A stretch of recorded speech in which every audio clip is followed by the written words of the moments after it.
നിങ്ങൾ മനസ്സ് വെച്ച് കമ്പനിയിൽ അനീഷേട്ടന് ഒരു ജോലി കൊടുക്കണം. അങ്ങനെ ഒരു ജോലി അനീഷേട്ടന് നൽകാൻ നിങ്ങൾക്ക് സാധിച്ചാ അത് നിങ്ങൾ ഞങ്ങളുടെ കുടുംബത്തിന് ചെയ്യുന്ന ഏറ്റവും വലിയ ഉപകാരമായിരിക്കും. അല്ല, റഷ്യയൊന്നും പറഞ്ഞില്ലല്ലോ. ദേവി ചേച്ചിക്ക് അനീഷേട്ടന്റെ കാര്യത്തിൽ കോൺഫിഡൻസ് ഉണ്ടെങ്കിൽ ഞങ്ങൾക്ക് പ്രശ്നമൊന്നുമില്ല. എനിക്ക് വിശ്വാസമുണ്ട്. അനീഷേട്ടൻ ഇനി മര്യാദയ്ക്ക് ജോലി എടുത്തോളൂ. എങ്കിൽ അച്ഛനോട് സംസാരിച്ച് വേണ്ടതുപോലെ നമുക്ക് കാര്യങ്ങൾ മുന്നോട്ട് കൊണ്ടുപോവാം.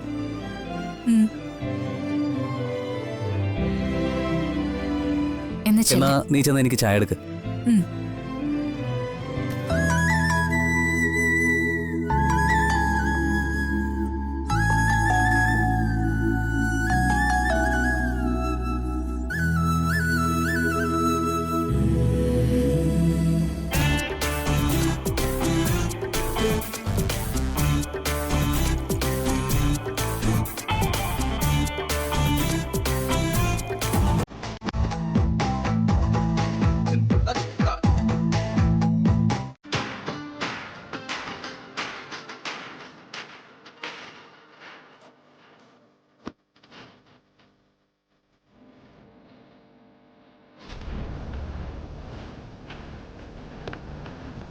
ആ ശരി ഏട്ടാ, ഞാൻ പിന്നെ വിളിക്കാം.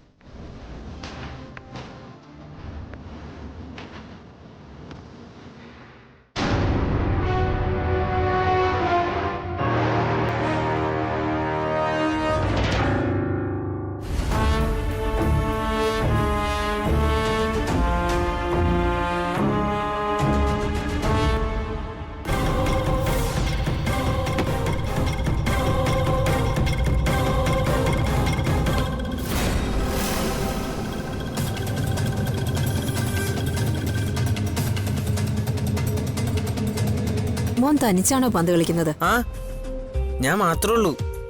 എന്താ? എന്നാ ഇളയമ്മയും കൂടെ കൂടട്ടെ. കുടിക്കോ. അപ്പൊ നമുക്ക് ഒരുമിച്ച് പന്ത് കളിക്കാലോ. ശരി, മോൻ പന്തറിഞ്ഞേ, ഞാൻ പിടിക്കാം. ആ,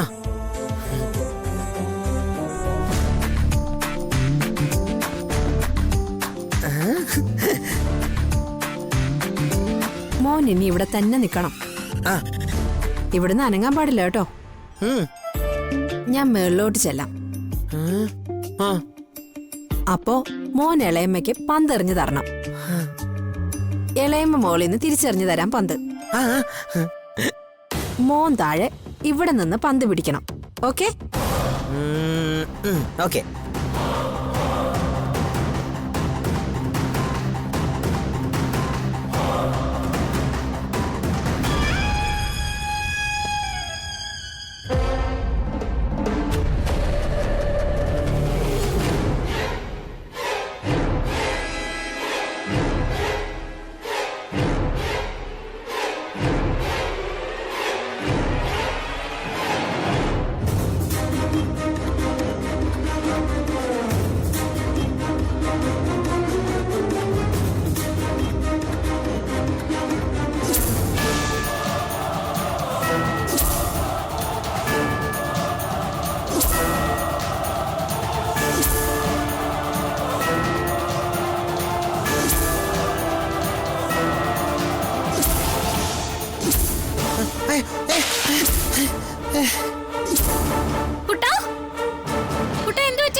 എന്തെങ്കിലും പറ്റിയോ? എന്താ? മോളിന്ന് ചട്ടി വീണതാ. അതെ, പുറത്ത് വീണോ? എന്നിട്ട്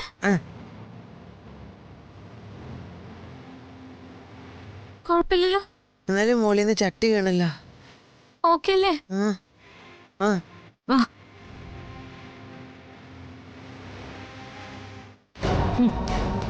വിചാരിച്ചതുപോലെ നടന്നില്ലെങ്കിലും സിദ്ധുവിന് പറ്റേണ്ടത് പറ്റി.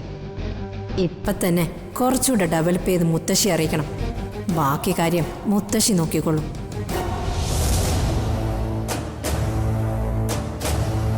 എടി, നീ എന്താ ഈ കാണിച്ചത്? നിന്റെ അശ്രദ്ധ കാരണം കുട്ടൻ എന്തെങ്കിലും സംഭവിച്ചിരുന്നെങ്കിൽ എന്താവുമായിരുന്ന സ്ഥിതി? അ, മുത്തശ്ശി ഞാനൊന്നും ചെയ്തിട്ടില്ല. ആ ചെടിച്ചട്ടി എങ്ങനെയോ കൈതട്ടി താഴേക്ക് വീണതാ. അത് കുട്ടന്റെ ദേഹത്തൊന്നും വീണിട്ടില്ല.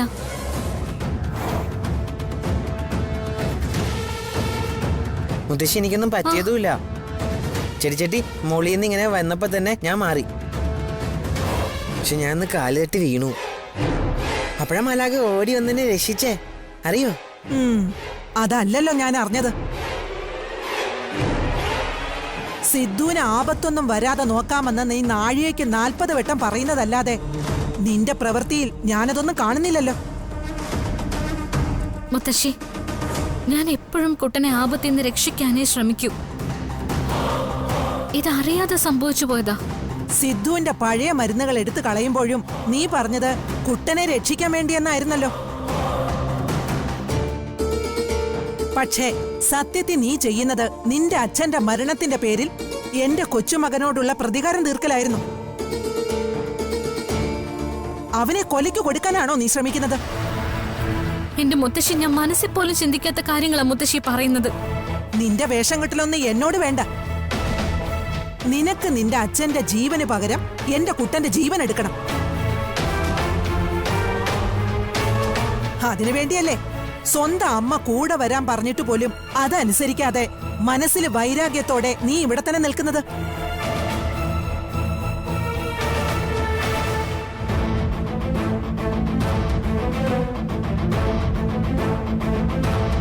ചെയ്യാത്ത കുറ്റത്തിന്റെ പേരിൽ മുത്തശ്ശി എന്നെ വേദനിപ്പിക്കരുത്. ദുഷ്കർമ്മങ്ങളൊക്കെ ചെയ്തിട്ടെ ചെയ്യുന്നതല്ല സൽക്കർമ്മങ്ങളാണെന്നല്ലേ നീ അവകാശപ്പെടുന്നത്? അമ്മേ, അമ്മ ദേവികയെ പറയാൻ അനുവദിക്കണം. സ്വന്തം ജീവൻ പോലും അപകടത്തിൽപ്പെടുത്തി പലതവണ സിദ്ധുവിനെ ദേവിക രക്ഷിച്ചൊന്നും അമ്മ മറന്നുപോകരുത്. സിദ്ധുവിനെ രക്ഷിക്കുക, അവന്റെ അസുഖം ഭേദമാക്കുക, അതാണ് ദേവികയുടെ ലക്ഷ്യം തന്നെ. അതിവള് നിരവധി തവണ തെളിയിച്ചതുവാ. സിദ്ധുവാണ് ദേവികയുടെ പ്രാണൻ. അതുകൊണ്ട് അമ്മ ഒരിക്കലും ദേവിക ഇങ്ങനെ ക്രൂരമായി കുറ്റപ്പെടുത്തരുത്. ഞാനൊന്ന് ചോദിക്കട്ടെ, ഇതല്ലാതെ മറ്റേത് രീതിയിലാ അവള് സിദ്ധുവിനോടുള്ള ആത്മാർത്ഥത തെളിയിക്കേണ്ടത്? അമ്മ തന്നെ അത് പറയേ. പറ അമ്മേ. ജാനകി, നീ അന്ധമായി ദേവികയെ വിശ്വസിക്കുന്നതുകൊണ്ടാ ഇവള് ചെയ്യുന്ന എല്ലാ കുറ്റകൃത്യങ്ങളിൽ നിന്ന് നീ ഇവളെ രക്ഷപ്പെടുത്തുന്നത്. പക്ഷേ ഇന്ന് ഇവള് കാണിച്ച ഉത്തരവാദിത്വ കുറവിനുള്ള ശിക്ഷ ഇവൾ അനുഭവിച്ചേ മതിയാവും. ഇന്നു മുതൽ ഈ വീട്ടിൽ ഞാൻ പറയുന്ന സകല ജോലികളും എന്നെ അനുസരിച്ച് ഇവള് ചെയ്യണം.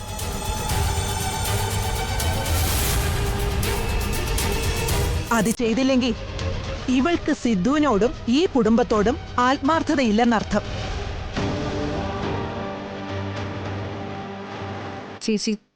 ചേച്ചി എന്തായാലും വെല്ലുവിളി സ്വീകരിക്കണം. ചേച്ചി ധൈര്യമായിട്ടിരിക്കെ. ചേച്ചിയുടെ ഉദ്ദേശശുദ്ധി നമുക്ക് ഒരുമിച്ച് തന്നെ തെളിയിക്കാം. ചേച്ചിക്ക് എന്ത് ആവശ്യമുണ്ടെങ്കിലും ഞാൻ സഹായിക്കാം. ഇതെനിക്ക് നേരെയുള്ള വെല്ലുവിളിയാണ് ഗോപു. ഇത് ഞാൻ സന്തോഷത്തോടെ സ്വീകരിക്കും. ഇതിലെനിക്ക് ആരുടെ സഹായം വേണ്ട. പക്ഷേ അവസാനം സത്യം മാത്രമേ ജയിക്കൂ, അതെനിക്ക് ഉറപ്പുണ്ട്. എന്റെ സ്വന്തം നിരപരാധിത്വം തെളിയിക്കാനും കുട്ടനെ രക്ഷിക്കാനും ഇത് മാത്രമേ ഒരു മാർഗമുള്ളൂ എന്ന് എനിക്കറിയാം. അതുകൊണ്ട് മുത്തശ്ശി നൽകുന്ന എന്ത് ശിക്ഷയും ഞാൻ സന്തോഷത്തോടെ സ്വീകരിക്കും. എങ്കിൽ നീ ചെയ്തുകൊണ്ടിരിക്കുന്ന ജോലി തന്നെ ആദ്യം പൂർത്തിയാക്ക്. വീട് മുഴുവൻ തുടയ്ക്കണം. അമ്മേ, ഇത് അന്യായമാ. ദേവികയോട് ഇത്രയും ക്രൂരത ദേവി ചെയ്ത് അമ്മ കാണിക്കരുത്.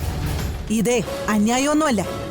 ജാനകിക്ക് ദേവികയോടുള്ള അന്ധമായ വിശ്വാസം മാറ്റിയെടുക്കാൻ ഇതല്ലാതെ മറ്റൊരു മാർഗവും ഇല്ല.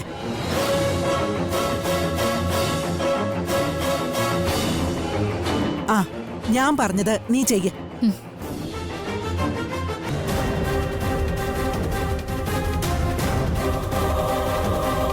വാ മാലാഖ, നമുക്ക് പോവാം.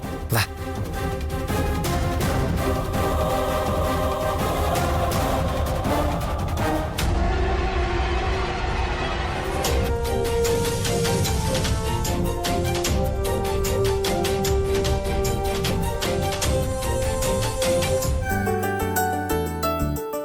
എത്ര വലിയ ഓഫീസായത്. ശരിക്കും ഒരു റോയൽ ലുക്ക് തന്നെ. എന്റെ ജീവിതത്തിൽ ഇങ്ങനൊരു ഓഫീസിൽ ജോലി ചെയ്യാൻ പറ്റുമോ എന്ന് ഞാൻ സ്വപ്നം പോലും കണ്ടിട്ടില്ല. ലൈഫിലെ ഫസ്റ്റ് എക്സ്പീരിയൻസാ. ഇതുപോലൊരു ഓഫീസ് ഏതോ വലിയ ബിസിനസ് സാമ്രാജ്യത്തിൽ എത്തിയതുപോലെയുണ്ട്. ഇവിടെ പരമാവധി ആത്മാർത്ഥതയോടെ ജോലി ചെയ്യണം. നല്ലവണ്ണം പണം സമ്പാദിക്കണം. പണം സമ്പാദിച്ച് എനിക്കിതുപോലൊരു കമ്പനി ഇടണം. എത്രയും പെട്ടെന്ന് തന്നെ ഞാനത് നടത്തിയെടുക്കും.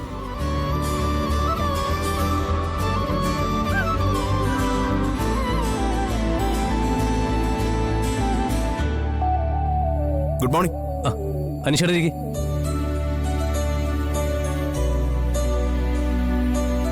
അനീഷേട്ടന്റെ ജോലി എന്താണെന്നും അത് എങ്ങനെയാണ് ചെയ്യേണ്ടതെന്നും ഒക്കെ ഞങ്ങൾ അനീഷേട്ടന് വിശദമായിട്ട് പറഞ്ഞുതരാം.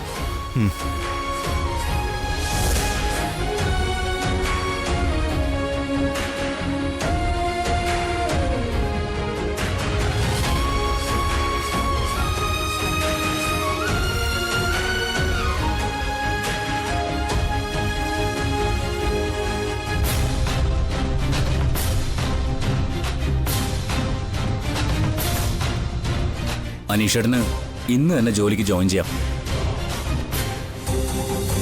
സന്തോഷം, വളരെ വളരെ സന്തോഷം.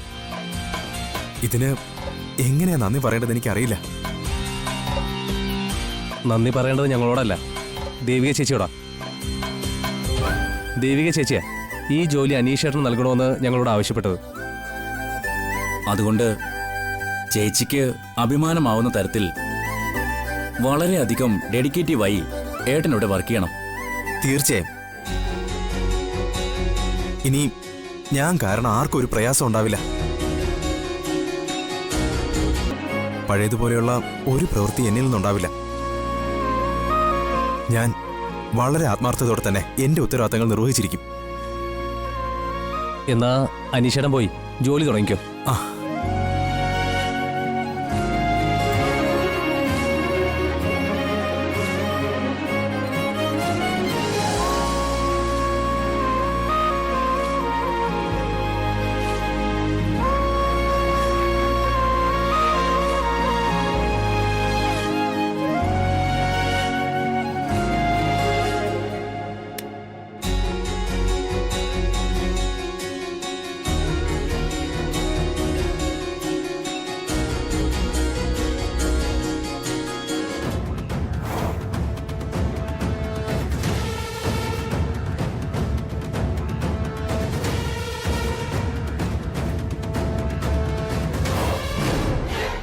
ദേവികേച്ചിക്ക് ഈ കഷ്ടപ്പാടൊന്നും പോരാ. ഇതിനും ഇരട്ടിയായിട്ട് അനുഭവിക്കണം. അതിനെന്താ ഒരു മാർഗം?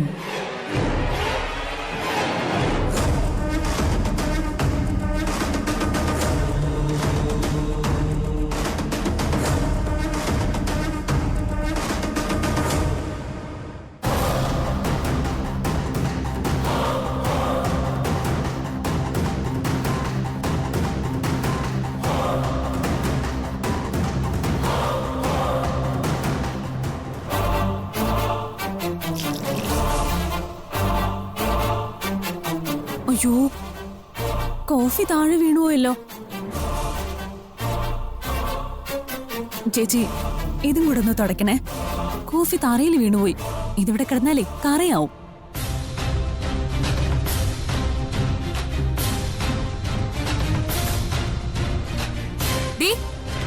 നീ എന്താടി കാണിച്ചത്? ഞാനെന്ത് കാണിച്ചോന്ന്? നീ കാണിച്ചതൊക്കെ ഞാൻ കണ്ടു. എന്ത് കണ്ടെന്ന്? എന്താ പ്രശ്നം? ചേച്ചി, ഇവളെന്താ ചെയ്തെന്ന് ചേച്ചി കണ്ടില്ലല്ലോ. അഞ്ജിത എന്ത് ചെയ്തുന്നാ? നീ കാര്യം പറയേ. ഈ കോഫി ഇവിടെ അറിയാതെ താഴെ വീണതൊന്നും അല്ല. ഇവള് മനഃപൂർവ്വം ചേച്ചിക്ക് പണി തരാൻ വേണ്ടി നിലത്തൊഴിച്ചതാ.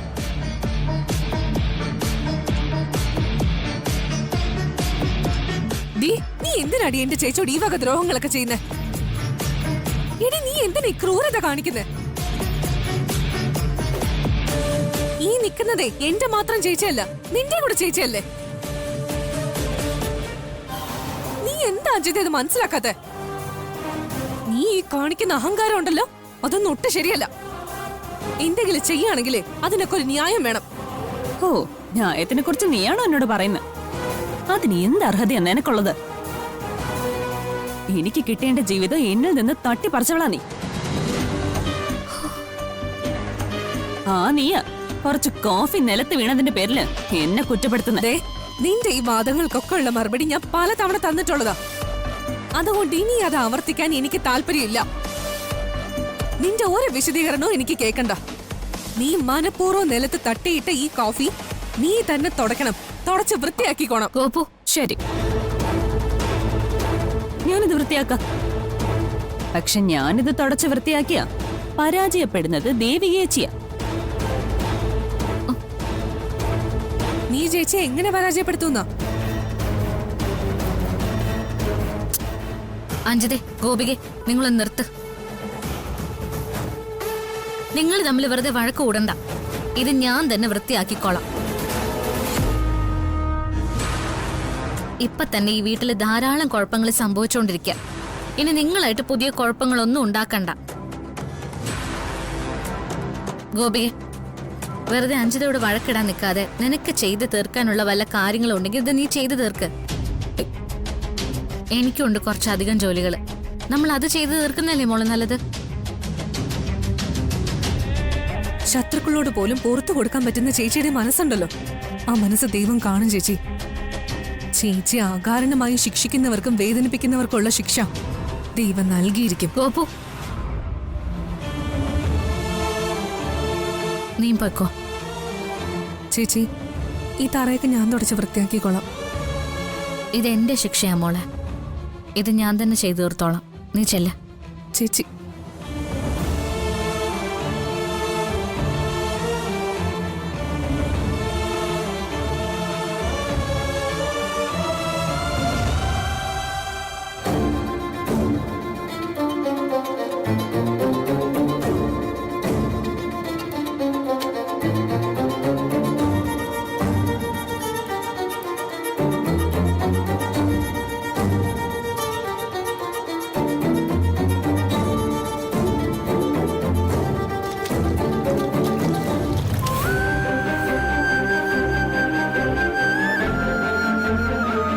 മലാഗേ,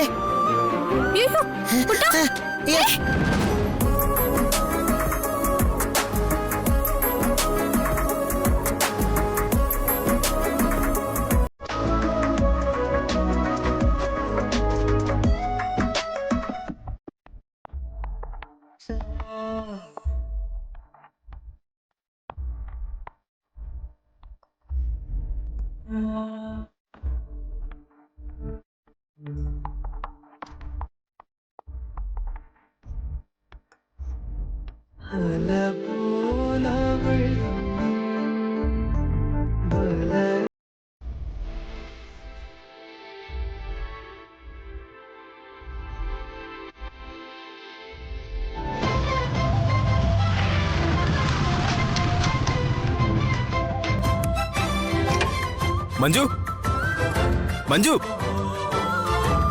മഞ്ജു, മഞ്ജു. ആ, എന്താ അനീഷേട്ടാ, എന്തിനാ ഇങ്ങനെ വിളിച്ചു പോകുന്നേ? കാര്യം പറ. എന്താ ഒരു ചിരി? ഇവിടെ നിന്നും വിഷമത്തോടെ ഇറങ്ങിപ്പോയ ആളാണല്ലോ, ഇപ്പൊ വലിയ ഹാപ്പി ആണല്ലോ. എന്തു പറ്റി? എന്താ ഇത്ര വലിയ സന്തോഷം? സന്തോഷമുണ്ട്. ആഹാ, സന്തോഷത്തിന്റെ കാരണം എന്താന്ന് പറയേ. എടി, എനിക്ക് ജോലി കിട്ടിയടി. ജോലി കിട്ടിയോ? ആ. എവിടെയാ ജോലി കിട്ടിയേ? നമ്മുടെ പൊന്നാരൻ തോട്ടത്തുകാരുടെ കമ്പനിയില്. ഓ, അവിടെയാണോ ജോലി കിട്ടിയേ? എന്താടി, അവിടെ ജോലി കിട്ടിയിൽ എന്താ കുഴപ്പം? നിനക്കെന്താ ഒരു താല്പര്യമില്ലാത്ത പോലെ? അല്ല, ഒരു ജോലി കിട്ടിയതിൽ എനിക്ക് സന്തോഷമേ ഉള്ളൂ, അതും അത്രയും വലിയ കമ്പനിയില്.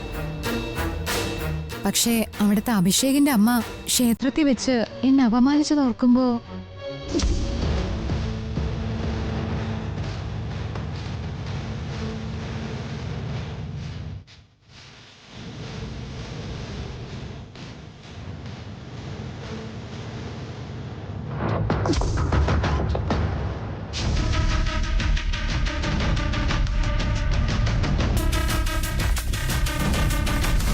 അതോർക്കുമ്പോ എനിക്ക് ചെറിയ താല്പര്യക്കുറവുണ്ട്. പിന്നെ അവിടുത്തെ സിദ്ധാർത്ഥനല്ലേ നമ്മുടെ ദേവികയുടെ അച്ഛന്റെ. ദേ, നീ അതൊന്നും ഓർക്കണ്ട. അഭിഷേകിന്റെ അമ്മ നിന്നെ അപമാനിച്ചതിനെ കുറിച്ച് ചിന്തിക്കുകയും വേണ്ട. ദേ, എനിക്കിപ്പോ ഒരു ജോലിയാണ് പ്രധാനം. അതിപ്പോ കിട്ടി. എങ്കിലും മായമ്മയ്ക്കും കൂടി അവകാശപ്പെട്ട കമ്പനിയല്ലേ അത്? ആ അധികാരത്തിന്റെ പുറത്ത് അവരിനി അനീഷേട്ടനെ നാണം കെടുത്താൻ ശ്രമിച്ചാലോ? ദേ, മഞ്ജു, നീ കരുതുന്ന പോലെ പറയത്തക്ക അധികാരമൊന്നും മായമയ്ക്ക് ആ കമ്പനിയിലില്ല. എടാ, അഞ്ജിതയാണോ നിനക്ക് അവിടെ ശുപാർശ ചെയ്തത്? അല്ല, അവള് തന്നെ ആയിരിക്കും. അവളല്ലാതെ വേറെ ആരാ നിനക്ക് വേണ്ടി ശുപാർശ ചെയ്യാനുള്ളത്? അഞ്ജിതയോ? ദേ, അവൾ എനിക്ക് വേണ്ടി ഒരു ചുക്കും ചെയ്തിട്ടില്ല. എനിക്ക് വേണ്ടി ഒരു അക്ഷരം പോലും മിണ്ടിയിട്ടില്ല. ഓ പിന്നെ അവരായിട്ട് നിനക്ക് അങ്ങോട്ട് വിളിച്ച് ജോലി തന്ന? അല്ല, സത്യം പറഞ്ഞ അവർക്ക് എനിക്ക് ഒരു ജോലി തരാൻ ഒരു താല്പര്യമില്ലായിരുന്നു. പക്ഷേ എന്റെ വിഷമം തിരിച്ചറിഞ്ഞ് ദേവിക ഇടപെട്ടു. ദേവിക ശുപാർശ ചെയ്തു. അതുകൊണ്ട് മാത്രമാ എനിക്ക് ആ കമ്പനിയിൽ ജോലി കിട്ടിയത്. അല്ലാതെ നിങ്ങളുടെ മോളുടെ മഹത്വം കൊണ്ടൊന്നുമല്ല. ഓ, നിനക്കിപ്പൊ അഞ്ജിതെ വലിയ പുച്ഛമായിരിക്കും. അവളെ കുറിച്ച് മോശം പറയാനായിട്ട് നിനക്ക് എന്താടാ യോഗ്യത? നീ നന്ദി കെട്ടവനാടാ, നന്ദി കെട്ടവൻ. ഇവന് ദേവികയെ കുറിച്ച് പറയാനാ 100 നാവ്. ദേവിക പൊന്നാരൻ തൊട്ടത്തെ ആരാന്നാ നിന്റെ വിചാരം?